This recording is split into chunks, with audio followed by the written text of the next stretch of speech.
that land, I divided the money into 4. It wasn't much. I think I sold it then. Was it 1.5 or 1.7? It wasn't much, but I divided the money into 4. And I said, you know what? Yes, I was paying. I was before my marriage crumbled. We were living in Ikeja, off what's that place called now? Agidingbi. Remember? I could, from that money, I could afford to get a flat in Agidingbi if I wanted to again, or get a flat anywhere. You understand? With 1 point something, I could afford it. But I had to draw a plan.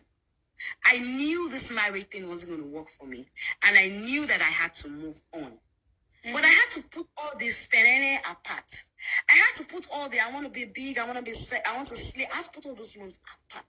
I had to think of how I was going to be able to manage myself as a single mom. Even as a married woman, I was doing everything. So I had to go what? I had to go get a house in Ikorodu. You understand? I had to move to Ikorodu. Ikorodu, I didn't grow up in that kind of environment. You know, to say. Ikorodu for me, moving there was like going back. It was like going backwards. But I needed to save some of the money to be able to establish myself, put my children in school. I understand, and forge ahead with my life. It wasn't an easy decision for me, but it was a decision I had to make and stand by it. So a lot of women have problems having to leave all these goodies. Maybe the husband bought her a car, she's driving a car, and she knows that if she has to walk out of that marriage, the husband will take the car. Leave that car. You live in Ikoyi. If you leave this man, you can't afford a house in Ikoyi. Move to Ikorodu or Yanopaja or anywhere. Abi. Start somehow. Even if it's in a one room. Start. When you're on your own. Because most times when I'm on my own and there's no distraction, you can think. And sometimes the first decision you make on things you want to do might end up not being the right decision, but you know what? You are learning. It's a process. As you move on, you make mistakes. You understand along the line, you correct yourself, and then you pick up the pieces, and then you move on. Like I used to talk before, I'm never ashamed to stop a particular business. If I start a business, even working people by yesterday, they come and eat, drink, media come, cover it up. If I notice that business ain't I'm packing up that business, I'm starting something else. I'm not part of those people who's going to sit and say, my friends, they will mock me. Oh, society will condemn me. I have fallen many times in my life, Tosin, you are aware, and I will pick it up and I will start all over again. And that is life. This life, it's a race. We're going to keep running it. And like people say, problem no they finish. Absolutely. No matter how you try to solve one problem, another one will come up. So you have to learn to focus on you. How am I going to get there? It's not easy for some people. Yes, it's not. Because some people will start, they will struggle, and it will be like, it's not working. But you can start anyhow. You can start from selling pure water. To say, when I was married, and we had a lot of financial issues, from opening my first shop then, I remember I opened my first shop then in, what's that place? Onipan. I think I was 21, right? When I did that. My pregnancy, I was so heavy, I couldn't continue with the shop anymore. I closed it down. I sold everything at a giveaway price, kept the money. And after my son was about 3 months old, I started going to Cotonou, Misebo, to buy Ankara, those Ankara then, those Guinea, and also and all those things, and to sell them. We'll go into Cotonou, Misebo, we'll buy jeans, I'll come, I'll take it around offices, I was selling it, The money wasn't adding up, so I started doing cookies. I'll do cookies, put them in nylon, pin them, carry the clothes, carry the cookies, walk into banks. Sometimes they will chase me out.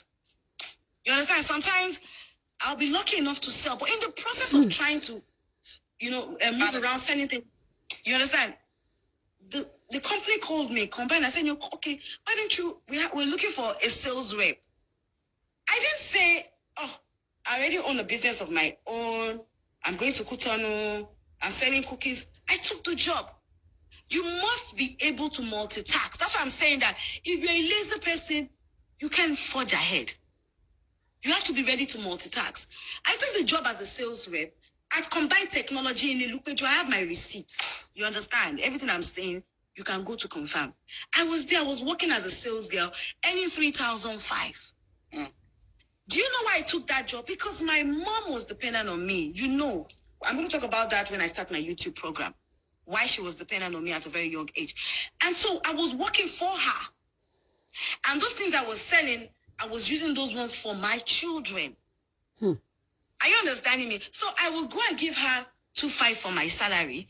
The remaining 1,000 naira, I used to pay daycare for Festus. Because Festus was in daycare. And then, and I was so nice to customers that most times they tip me. People come there. I used to sell artwork paintings. I want paintings to my artwork. You know? People will come, they'll tip me. Most times I even make more money than my salary. You understand? And it wasn't easy because I have to wake up very early in the morning when we're still living in Itire Road. Beat my child, do everything, you know, buy a see washing machine, there was no we had conga. I will fetch conga water, you know. The only time I don't get to fetch water is when the bucket out for rain, during raining season. And during rainy season, I had hypertension because most times when there's so much water in the compound, it goes into our room and then we have to start throwing water out, you know. So I went through a lot. But I was determined. God bless single mothers. That's what I'm talking about. Journey. God bless single mothers. Journey. Now it looks easy because everything is rosy. But it's never an easy journey. And people need to understand that there's something that is so great. That's what I'm talking about, single mother. You can't trade it for anything. You can't trade it for marriage. You can't trade it for society. You can't trade it for your husband or your wife. And you can't even trade it for your children. Because mental health is real. Yes. Depression is real. Your personal health is real. That is what people need to understand. And what that's Yabo Joe with Tosin. Most people don't understand that, you know, mental health is real. Most women tend to, I'm still like, tend to think about what people will say. We're going for drive-through. What would my friends say? What would family members say? What would, you know, my co-workers, my colleague, what would they say? Then they then stay back. Not just because they really want to be in that situation. Apart from because, like you said, most married women these days can even be married to millionaires, billionaires, but they still stay in abusive relationship. They have that front to support themselves. But they don't want to leave. It's not because of the comforts. It's because of what will people say. But when you're gone, people don't think about, okay, when eventually they actually die, what will people say? And this is, you know, with God bless your wisdom, Tosin. I don't mince words with parents. I don't. I go into families. If it is a case of domestic violence, domestic abuse, any form of abuse, I say it right there and then. It has to stop. And you're not going back to that relationship. Because you need to think about yourself. This is what I say to people. I come first in everything. I am sorry.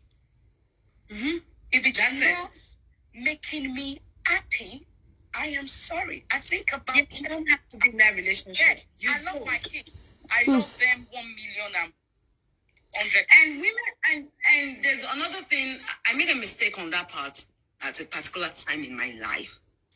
And I used to believe that I could change someone. Like, I used to believe that when I give so much love to that person will eventually notice it.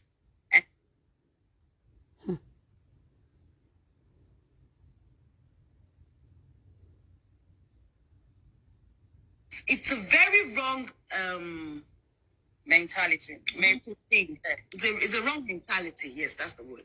It's a wrong mentality for you to believe that you can change someone. You cannot change anybody. Let me say to that. What most people do is we know what we want.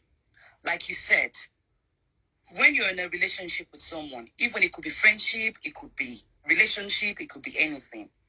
You already notice that this person is doing a whole lot of things that you don't align with.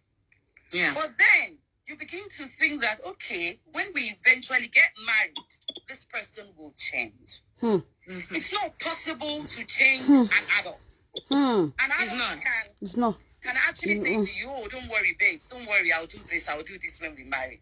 But you've been seeing all this before marriage. Then when you start to have kids, you want this person to change. Before marriage, this person would abuse you verbally, would abuse you, you know.